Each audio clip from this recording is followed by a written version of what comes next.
Motors introduced the Sierra last year and commenced delivery. At launch, it got a turbo petrol and turbo diesel engine. Electric version of Sierra's in the pipeline will make its grand debut on June 30th. The area is expected to get another fuel option. That is a CNG with all-wheel drive version.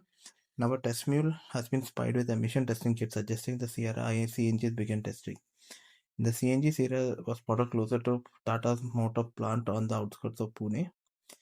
It's seen in the all-new blue color, which is similar to the royal blue shade of Safari. The first train of thought is that it is might be testing for CNG variant, as Tata Motors are keen on launching a CNG offering above Nexon, and the obvious candidates are Curve and Sierra. Both Curve CNG and Sierra CNG are under development.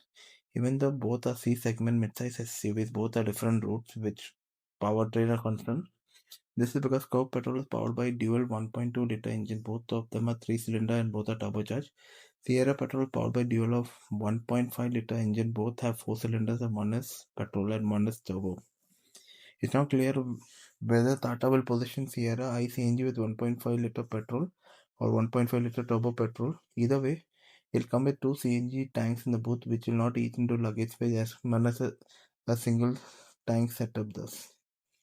It's likely to get a spare wheel as well. Other features include engine top with CNG fuel, seamless switching, and negligible power drop as a part of the package. Tata Sierra CNG launch may happen around Diwali 2026. Currently, Sierra sales hover around 6K to 9K per month. Monthly sales of the Sierra 7,406 units, with a total of 37,319 units dispatched. Launch of the Sierra CNG will give a good boost to sales.